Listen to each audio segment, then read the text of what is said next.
What's going on, Netflix fans, and welcome back to another review. Today I'm going to be reviewing the newest film that dropped on Netflix this weekend, and that is All the Bright Places. Based on the iconic novel written by Jennifer Niven, who also wrote the script for this movie, and it stars Elle Fanning, Justice Smith, Alexandra Shipp, Keegan-Michael Key, and Luke Wilson. If you guys are new here, feel free to click that subscribe button and that bell notification icon for more reviews, reactions, rankings, and more movie content. Based on the iconic book, we follow two characters, Violet Markey, played by Elle Fanning, and Theodore Finch, played by Justice Smith.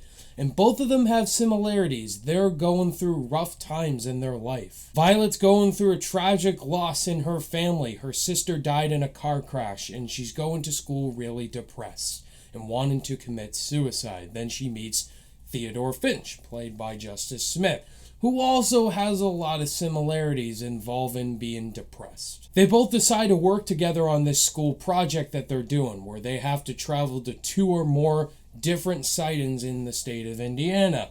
And throughout this journey, they fall in love with each other, and they begin to realize life is more than just taking it away. So this movie dropped on Netflix today, and I was really intrigued by the cast that was involved.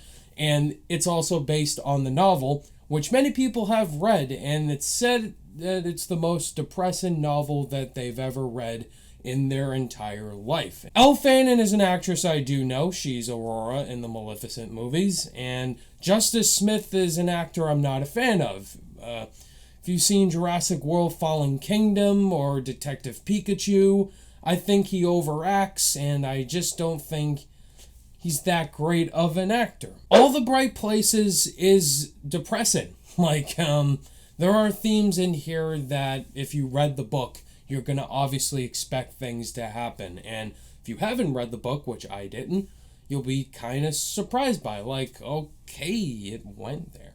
But it's a solid movie. Performances are good, actually, from all the cast. Elle Fanning, this is probably the best I've seen from her. I think she's really great in here as Violet Markey, this girl who goes through a really tragic loss. Her sister died in a car crash, and so she is kind of hurt by that, and then she meets Theodore. But I gotta say, I was kind of surprised with Justice Smith. This is the best I've seen from him so far. He's actually good in this movie, gives a good performance.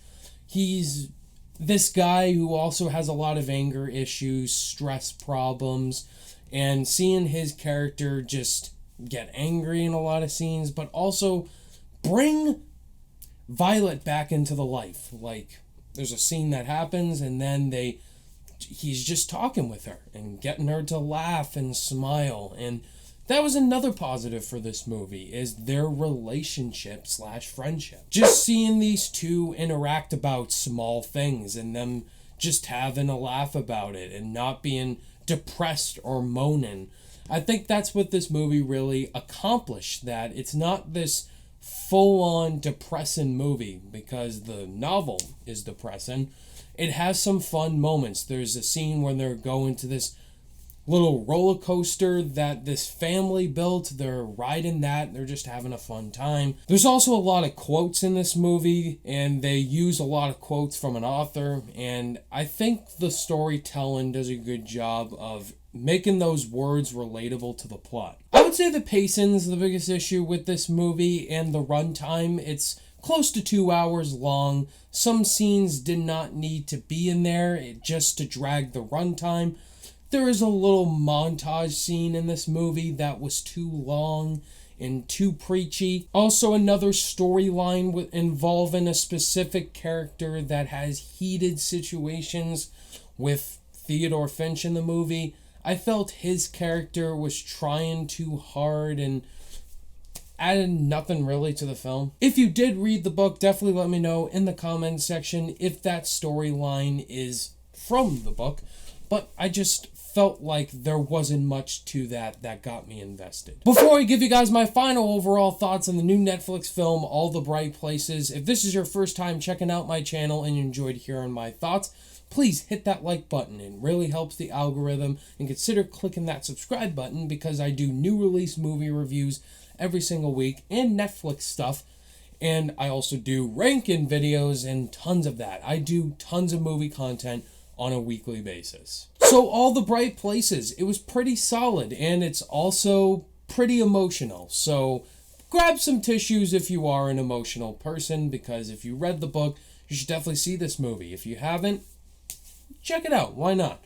Thought the performances were good, and it was dramatic for what it was told. On my rating scale, I'm going to give All the Bright Places a B-. There you have it, guys. That was my thoughts on All the Bright Places. Have you guys seen this movie on Netflix? Did you read the book? Let me know all that down below. You like the movie? Love the book? Let's talk about it down below in the comments. Thank you guys as always for watching this review. All my social media links are in the description below, and I'll see you guys in the next video. Bye.